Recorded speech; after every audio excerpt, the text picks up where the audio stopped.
What's up, guys? My name is Eric, and welcome to my channel. It's all mental health, mental illness, suicide awareness, having a little bit of fun, making sure that nobody goes it alone in life.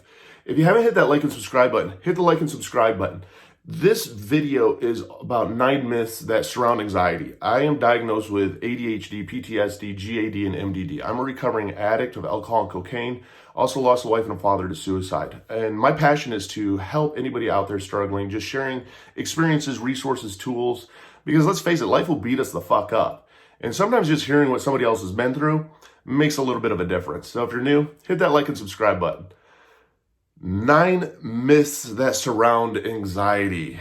The first one is anxiety isn't real.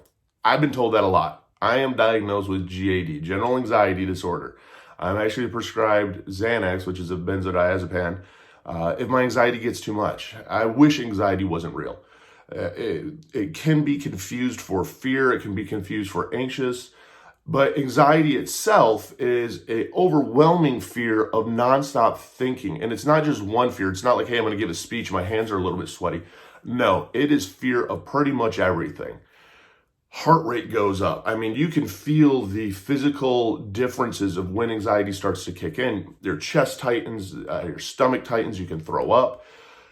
Your lack of concentration because you're stuck really in your thoughts and you're not really in the present because you're really in here and it's not stopping and it's crippling. That's how real the fear is of anxiety.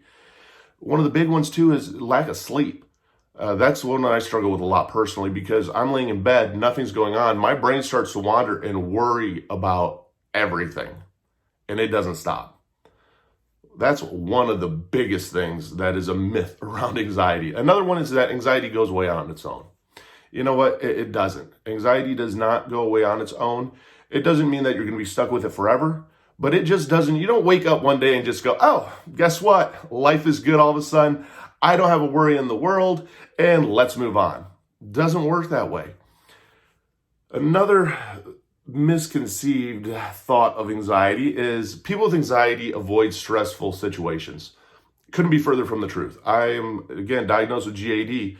I work in my work situations. I am forced into stressful situations. That's just part of adulting. That's part of trying to fight through with it. And you know what? It's a battle. It really is. And that's why if it gets too much, I have different coping tools that I have to use because it can cripple me at work. And it's something that a lot of people do go through at work.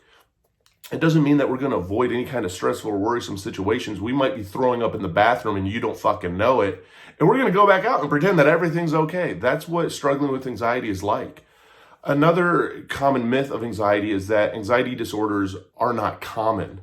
Well, 33.7% of all Americans have been diagnosed with some sort of anxiety disorder. So it goes to show you that out of every 10 people, 3 people right there are struggling with anxiety. That's actually how common it really, truly is.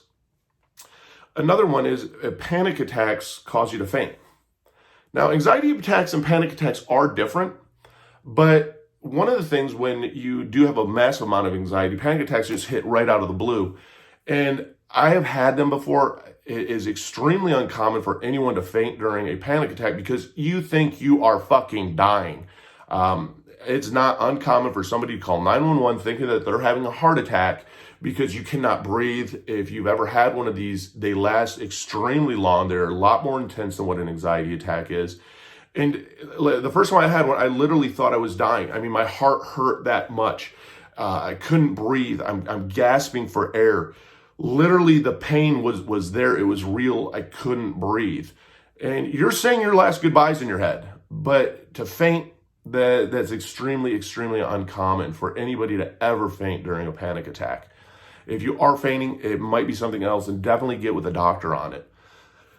Breathing into a bag helps prevent hyperventilation. Another great, great, great myth.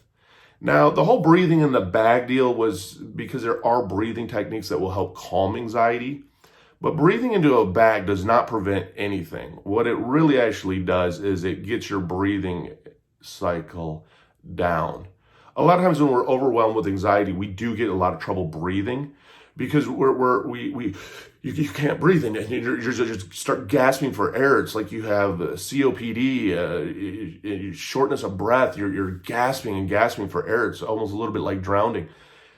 There are breathing exercises out there, the 5-4-3-2-1 methods, and it's just controlling your breathing to get your breathing pattern down so that you calm yourself down, because anxiety attacks almost work off of momentum. And the more and more that we start to stress and worry about anxiety, the worse and worse our breathing gets, and the worse and worse the anxiety attack gets. Focusing on your breathing helps bring that back down. That's why I use a weighted blanket. A weighted blanket doesn't do anything other than I feel the pressure on my chest, so I can actually feel my breathing. And I pay attention to my breathing instead of what's going on here, gasping for air the whole time. Another one is this: social anxiety is the same as shyness. No, that's a myth. Social anxiety is literally this overwhelming fear of judgment. It's this overwhelming fear of you're going to embarrass yourself, that everyone is staring at you, and it has nothing to do with shyness. I've been shy before. You're around a girl that's really cute and you don't want to mess up and you like her. That's being shy, that's being coy. Social anxiety is a little bit different because you don't want to talk to anybody at all, and you don't want anyone looking at you. You want to just hide away. So social anxiety and shyness are actually different. They're not related in the same fashion at all, but they do get kind of mixed up, because when we are going through social anxiety, yeah, we get startled really easily. We are like overly paying attention to everything we're doing because we're afraid that like literally everyone is staring at us, everyone notices us, everyone's judging us, everyone's laughing at us, everyone's talking about us, and we're letting everybody down. I mean, it's that massive amount of overwhelming fears, instead of just the shyness of walking into the room going, well, I don't really know anyone. Hi, how are you? I'm Eric. A little bit different. My social anxiety was bad enough. My first couple of AA meetings, I didn't even say shit because I was literally that crippled by anxiety that I didn't want anyone to look at me at all. I didn't want to be there, but I knew I needed to be there. So very, very different. Another one is, it's obvious somebody has anxiety disorder. Bullshit. Most people with anxiety disorders, I mean, we do the best we can to cover it up, wearing the fake fucking smile, pretending everything's okay, laughing, and literally inside falling apart. People with anxiety disorders, a majority of them, you're not going to know. You don't know who really struggles with anxiety until you end up really getting to know somebody. You'll be surprised, especially California is a great example where weed's legal. A lot of people smoke weed to help calm their anxiety, and you would never know. I mean, people do find different ways to self-medicate. There's different ways of therapy and medication, but people with anxiety disorders, you are not out there advertising it at all. They're blending in with the crowd like we want to be, because we don't want to be pointed out. We don't want to be out there. We're trapped in our thoughts. So you will not know a majority of the time at all if somebody has an anxiety disorder. That's also why a lot of times if somebody does have an anxiety attack, it throws off like the group of friends or colleagues, because they don't know what's happening. They don't realize that somebody actually struggles with anxiety. That's how well it's hidden. The last common myth of anxiety is that only meds will help manage anxiety, and that's not true. And if you research these and you find these, you can actually find a lot of these online where I got these from, because I struggle with anxiety and I like to share it. And one of the big things is that people believe that only meds are going to help.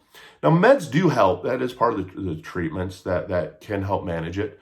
But there's other types of management even that I use, because I don't default to my Xanax right away. Xanax is a worst case scenario for me. CBT therapy. Cognitive behavioral therapy actually is one way that you can help manage it. Problem solving is another one, because a lot of times anxiety will build up when we have these different problems that we don't know how to accomplish or to achieve. So working on problem solving skills helps. Changing your environment helps. Exercise helps. There's different coping tools out there like fidget spinners, fidget cubes that can help fight off anxiety. Different grounding techniques, whether it's putting something sour, bitter, or sweet in your mouth, or even hot in your mouth to get your brain to focus off of this and onto your mouth. Different smells will even help, whether it's smelling salts, pepper, lavender. There's different techniques that you can use that are not medicated to help manage your anxiety. So these are really the common myths of anxiety out there. I mean, if you are struggling with anxiety, the best thing I can say is I'm not a doctor, I'm not a therapist. Definitely get with a doctor, get some additional help. It's a fight, and you're not alone in that. And that's the biggest thing you got to remember, because we do feel so alone when we do struggle out there. If you check the description down below, I have links to all the different social medias that I'm on. I mean, I do my best to bridge the gap between a crisis hotline and therapy, of just sharing tools, experiences, resources. I have a link down below to mental health Discord communities. It's peer-to-peer support. It's free. I also have links down below to things on Amazon that I use, like fidget cubes and fidget spinners and weighted blankets, because these are what I use in my daily life to actually manage my anxiety. Even a link to BetterHelp down below, because it's trial and error to find out what works for you. And that's the whole thing when it comes to mental illness. It's all trial and error to find out what works best for you. And the more different things that you try, if they're not working out, just remember you're getting that much closer. But get with a doctor. It does make a huge difference to get that additional help. And if you are struggling, know this again. You're a badass motherfucker. You've made it through 100% of your worst days to make it through 2 today. Hit that like and subscribe button. Comment down below. And let's do this together. Let's let everybody know who's out there struggling that, you know what? We got this, and you're not alone, and together we can fucking do this. So click that like and subscribe button. Look forward to the next video.